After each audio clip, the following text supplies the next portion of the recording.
चींटी के चचेरे भाई, औकात भूल गया। लाया है 102 रुपए। कहाँ उड़ाया इतना ढेर सारा पैसा? हमने देखा कि कैसे महज एक मूवी फ्लॉप होने से राजपाल यादव 5 करोड़ के कर्ज में ऐसे डूबे कि उन्हें जेल जाना पड़ा।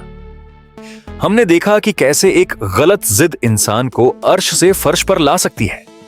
लेकिन सोचिए उस इंसान का क्या हाल हुआ होगा जिसके सर पर 5 करोड़ नहीं बल्कि पूरे 90 करोड़ का कर्ज था। आज हम बात करेंगे एक ऐसी जिद की जो इंसान को बर्बाद नहीं बल्कि आबाद करती है। आज हम बात करेंगे हार न मानने की जिद की। दोस्तों, आज हम जिस शख्स की बात करने जा रहे हैं उन्हें दुनिया सदी का महानायक कहती है। रिश्ते में तो हम तुम्हारे बाप होते हैं, नाम है शहंशाह। मुंबई स्थित जलसा के बाहर हर रविवार सैकड़ों हजारों प्रशंसक उनकी एक झलक पाने के लिए जुटते रहे हैं। लेकिन आज हम उस अमिताभ बच्चन की बात नहीं करेंगे जिन्हें आप जानते हैं। आज हम उस अमिताभ की बात करेंगे जो 1999 की एक काली रात में अपने बंगले प्रतीक्षा के एक अंधेरे कमरे में अकेले बैठे थे। सर पर 90 करोड़ का कर्ज था। बैंक वाले घर की कुर्की का नोटिस भेज चुके थे। जिन दोस्तों को उन्होंने दावतें दी थीं, वो अब फोन नहीं उठाते थे और जिन लोगों ने उन्हें भगवान बनाया था वो अब उन्हें खत्म हो चुका बूढ़ा कह रहे थे। सोचिए, एक ऐसा इंसान जिसके पास 600 करोड़ की संपत्ति थी, वो रातों रात दाने दाने को मोहताज कैसे हो गया? कैसे बॉलीवुड का राजा रंग बन गया? और सबसे बड़ा सवाल, जब रिलायंस के धीरू भाई अंबानी ने मदद का हाथ बढ़ाया तो अमिताभ ने उसे ठुकरा क्यों दिया? यह कहानी सिर्फ एक एक्टर की नहीं, ये कहानी है उस फीनिक्स पक्षी की जो अपनी ही राख से जिंदा हुआ। नमस्कार दोस्तों, और स्वागत है इस डीप डाइव केस स्टडी में। कहानी शुरू होती है उत्तर प्रदेश के इलाहाबाद प्रयागराज से मशहूर कवि हरिवंश राय बच्चन के घर। लेकिन अमिताभ का असली संघर्ष शुरू हुआ 1960 के दशक के अंत में। एक लंबा दुबला पतला लड़का जिसकी आंखों में सपने थे, वो ऑल इंडिया रेडियो AIR के स्टूडियो पहुंचा।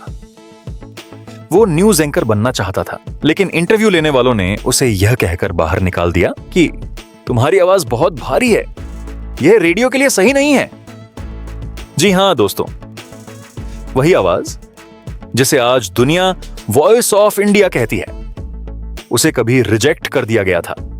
रेडियो से निकाले जाने के बाद अमिताभ ने कोलकाता की एक कंपनी बर्ड एंड कंपनी में नौकरी की।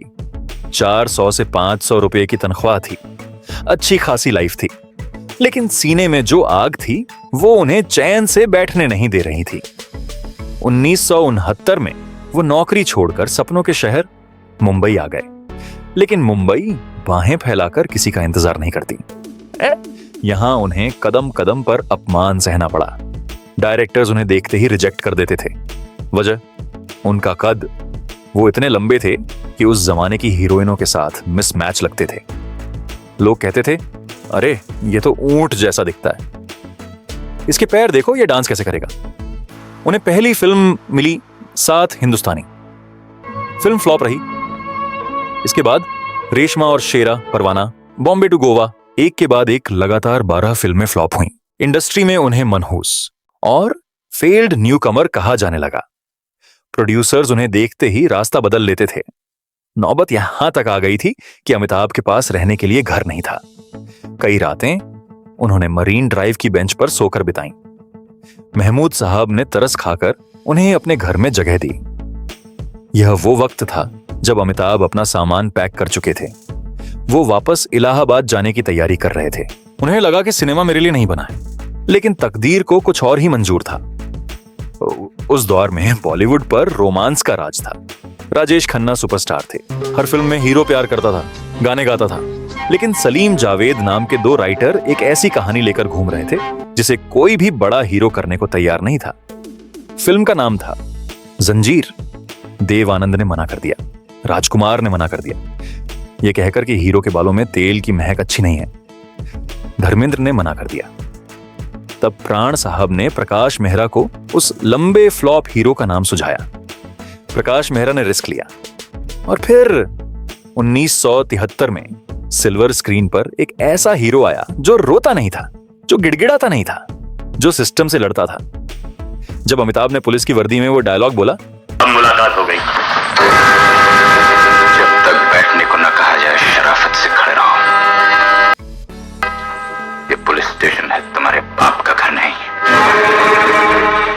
तो सिनेमा हॉल तालियों से गूंज उठा।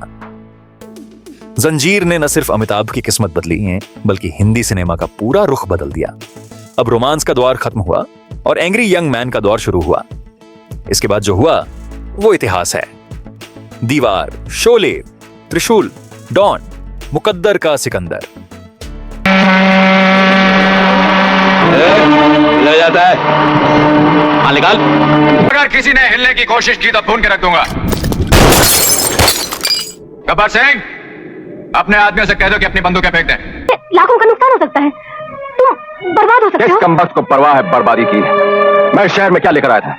सिर्फ अपनी माँ का नाम। पुलिस तुम्हारा इंतजार कर रही है। करने दो, डॉन का इंतजार तो 11 मुल्कों की पुलिस कर रही है। तुम हम भी वो हैं जो कभी किसी के पीछे नहीं खड़े होते। जहाँ खड़े हो जाते हैं लाइन वहीं से शुरू होती है। इतना ही दिलेर है तो जा, पहले सूरा की कब्र पर जा, उससे माफी मांग। अमिताभ बच्चन अब सिर्फ एक्टर नहीं थे, वो वन मैन इंडस्ट्री बन चुके थे। एक ऐसा वक्त आया जब इंडस्ट्री में यह मजाक चलता था कि अमिताभ 1 से लेकर 10 नंबर तक हैं, बाकी एक्टर्स 11वें नंबर से शुरू होते हैं। दौलत, शोहरत सब उनके कदमों में थी।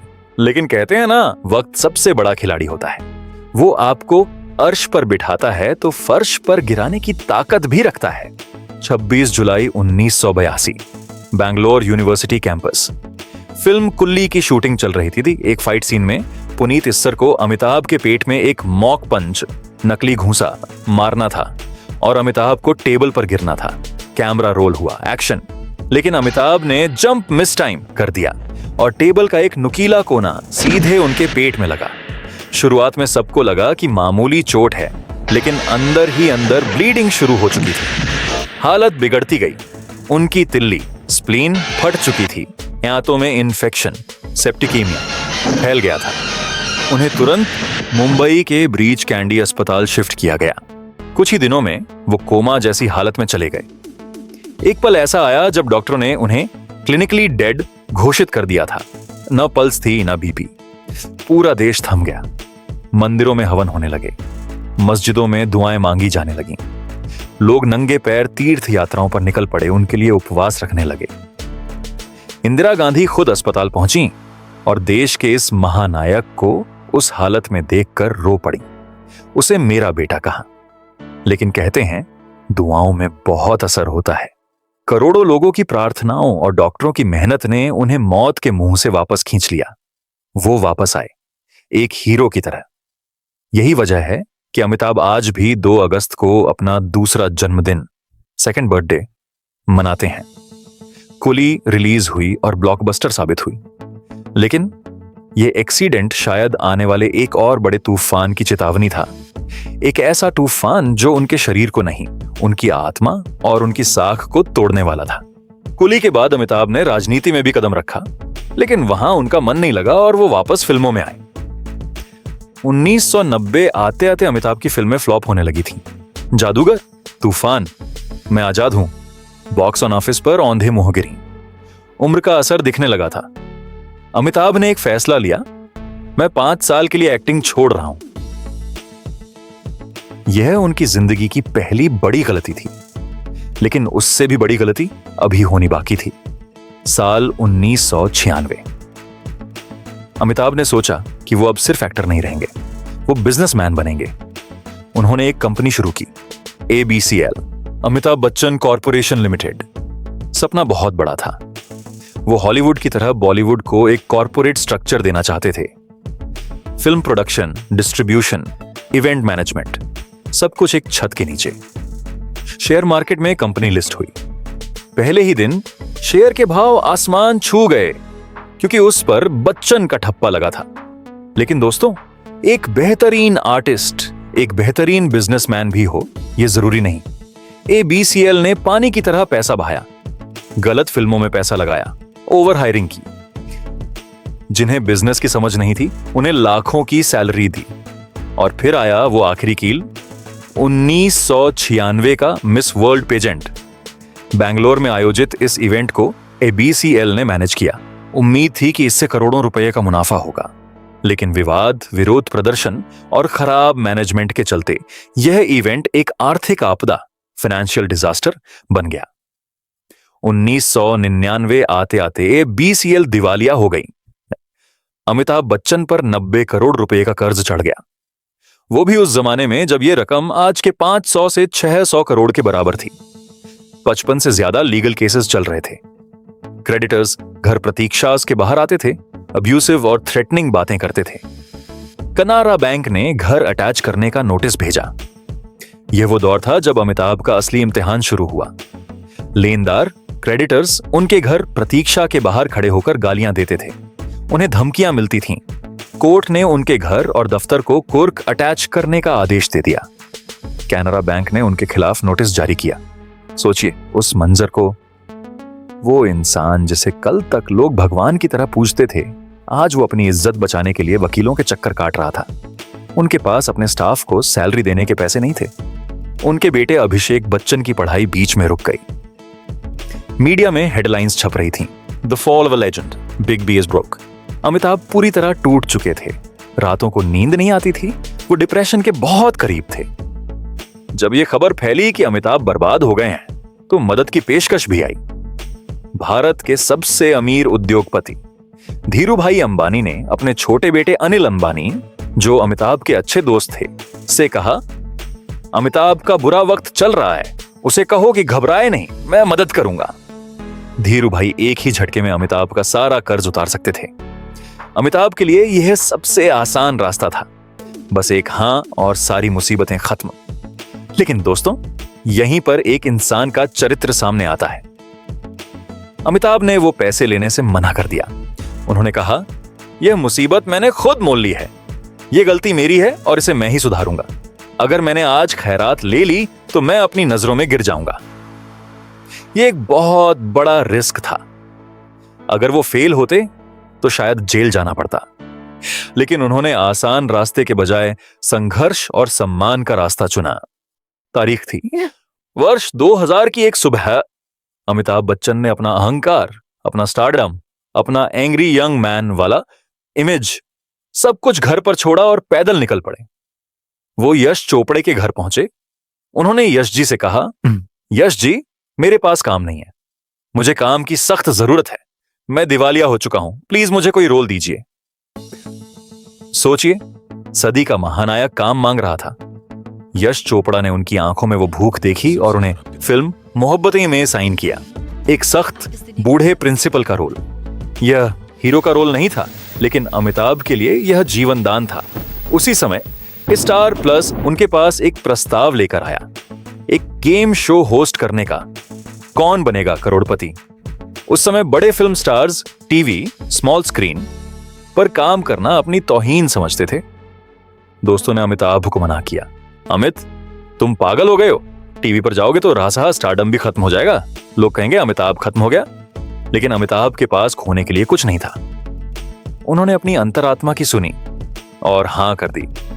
और फिर 3 जुलाई 2000 की रात अमिताभ बच्चन टीवी स्क्रीन पर आए और अपनी भारी आवाज में कहा, नमस्कार, एक बार फिर आप सबकी मौजूदगी के बीच मैं अमिताभ बच्चन पेश करने जा रहा हूं आपके अपने स्टार प्लस पर कौन बनेगा करोड़पति। जादू हो गया। पूरा देश टीवी से चिपक गया, सड़कें खाली हो गईं। अमिताभ ने न सिर्फ एक शो होस्ट किया, बल्कि उन्होंने हर भारतीय के ड्राइंग रूम में अपनी जगह बना ली। वो दर्शकों से ऐसे बात करते थे जैसे अपने परिवार से कर रहे हों। केबीसी रातों रात ब्लॉकबस्टर बन गया। उधर मोहब्बतें रिलीज हुई और सुपरहिट रही। अमिताभ ने साबित कर दिया कि शेर बूढ़ा जरूर हुआ है, लेकिन शिकार करना नहीं भूला। अगले 2 सालों के अंदर अपनी फीस और विज्ञापनों से कमाकर उन्होंने बैंकों का एक एक पैसा पाई पाई चुका दी। उन्होंने अपनी गिरवी रखी हुई इज्जत और अपना घर प्रतीक्षा वापस हासिल कर लिया। राजपाल यादव की कहानी में हमने देखा कि जिद इंसान को कैसे डुबाती है, लेकिन अमिताभ की कहानी बताती है कि सही जिद, हार न मानने की जिद इंसान को कैसे बचाती है। दोस्तों, आज अमिताभ बच्चन 80+ साल के हैं, लेकिन आज भी वो किसी भी यंग स्टार से ज्यादा बिजी हैं। उनकी कहानी हमें क्या सिखाती है? 3 सबसे बड़े सबक। 1, असफलता अंत नहीं, एक पड़ाव है। 12 फ्लॉप फिल्में हों या 90 करोड़ का कर्ज, अमिताभ रुके नहीं। उन्होंने हालात के सामने घुटने नहीं टेके। 2, समय के साथ बदलो, रीइन्वेंशन। जब फिल्में नहीं चली तो उन्होंने टीवी को अपनाया। जब हीरो के रोल नहीं मिले तो कैरेक्टर रोल अपनाए। जो वक्त के साथ नहीं बदलता, वक्त उसे पीछे छोड़ देता है।